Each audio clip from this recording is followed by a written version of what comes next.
दोस्तों ऐसा लगता है कि जस्टिन ट्रूडो अपने देश का नाश करवा कर ही मानेंगे। एक के बाद एक बेवजह ऐसे बयान देते नजर आ रहे हैं जिससे कनाडा का कोई भी लेना देना नहीं है। पहले तो उन्होंने भारत के खिलाफ घटिया आरोप लगाए और अब वे सीधे रूस से भी लड़ाई लेना शुरू कर चुके हैं। इतना ही नहीं बल्कि आज की इस वीडियो में आपको एक ऐसी खुफिया रिपोर्ट के बारे में बताएंगे जिसके सामने आने से चारों तरफ हलचल मच चुकी है, जिससे आपको इस बात का पता चलेगा कि ग्लोबल लेवल पर इंटेलिजेंस का खेल कितना बड़ा है। तो चलिए बिना समय गवाए स्टार्ट करते हैं इस वीडियो को। दरअसल दोस्तों सामने निकल कर आ रही लेटेस्ट जानकारी के मुताबिक जस्टिन ट्रूडो यूक्रेन के राष्ट्रपति से मिले और मीटिंग करने के बाद उन्होंने यूक्रेन पर रूस द्वारा किए गए हमले की काफी कड़ी शब्दों में निंदा कर दी और रूस को पूरी तरह से क्रिटिसाइज किया। इतना ही नहीं बल्कि कनाडा ने यूक्रेन को इस बात का भी आश्वासन दिया कि वह उन्हें वित्तीय सहायता तो देंगे ही, साथ ही सैन्य सहायता भी करेंगे ताकि वह रूस के खिलाफ अपना काउंटर अटैक तेज कर सके। अब ये समझना ज्यादा मुश्किल नहीं है कि कनाडा के इस कदम से रूस बिल्कुल भी खुश नहीं होने वाला,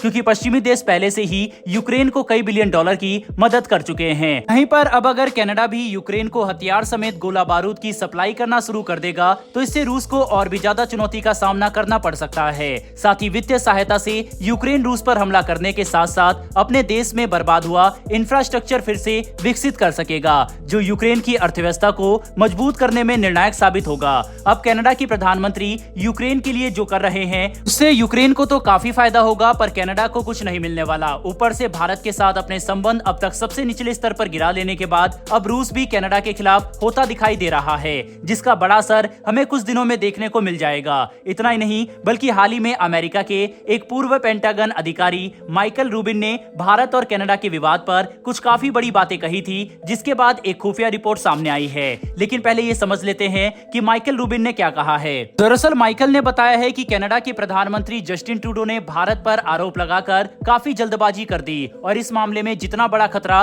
भारत को नहीं उससे कहीं ज्यादा खतरा खुद कनाडा को है। साथ ही उन्होंने कहा कि अगर कनाडा भारत के साथ लड़ने के लिए आगे बढ़ता है तो यह ऐसा ही होगा जैसे कोई चींटी हाथी से लड़ाई मोल ले रही हो, क्योंकि भारत आज सैन्य और आर्थिक रूप से काफी ज्यादा ताकतवर है। इसीलिए किसी को भी इस भ्रम में नहीं रहना चाहिए कि अमेरिका कनाडा को चुनेगा। माइकल ने यह बात साफ तौर पर बताई कि अगर अमेरिका को कनाडा या भारत में से किसी एक को चुनना हुआ तो वह भारत को ही चुनेगा। दोस्तों इतना ही नहीं बल्कि माइकल ने यह बात भी खुलकर कह दी है कि हरदीप सिंह निज्जर कोई आम इंसान नहीं बल्कि एक आतंकवादी था, इसीलिए उसके मारे जाने का मानव अधिकार के लिए उदाहरण के तौर पर नहीं दिखाया जा सकता।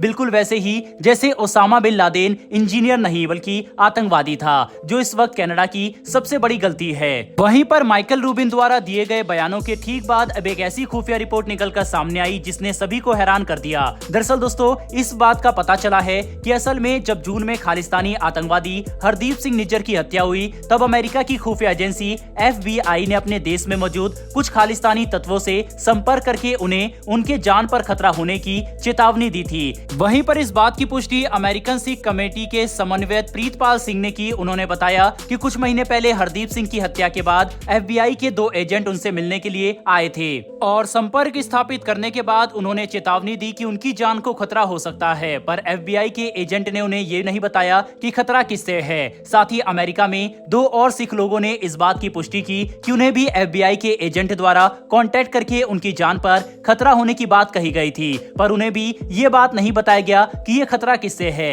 हैरानी की बात तो यह है कि हरदीप सिंह को भी कनाडा की सुरक्षा एजेंसी की तरफ से उसकी जान पर खतरा होने की चेतावनी दी गई थी। इसके बाद जब उसकी हत्या हुई तब अमेरिका और कनाडा दोनों में ही हलचल तेज हो गई। ऐसे में जस्टिन ट्रूडो को यह बात समझ नहीं आई कि अभी यह मामला बहुत ही ज्यादा शुरुआती दौर में है और किसी के पास कोई मजबूत जानकारी नहीं है, फिर भी कमजोर पोजीशन पर होने के बावजूद उन्होंने सीधे मुंह उठाकर भारत जैसे देश पर आरोप लगा दिए, जिसका नुकसान पूरा कनाडा भुगत रहा है। वहीं कुल मिलाकर समझने की कोशिश करें तो हम ये बात आसानी से देख सकते हैं कि अंतर्राष्ट्रीय स्तर पर इंटेलिजेंस का खेल किस तरह से काम कर रहा है। अमेरिका और कनाडा की इंटेलिजेंस एजेंसी खालिस्तान तत्वों के साथ संपर्क में है और उन्हें चेतावनी दे रही है। इतना ही नहीं बल्कि मामला इतना सेंसिटिव होने के बावजूद कनाडा के प्रधानमंत्री ने बिना कुछ सोचे समझे भारत पर आरोप लगा दिया, जिससे हम ये बात समझ सकते हैं कि भविष्य में दोनों देशों के संबंध और खराब हो सकते हैं।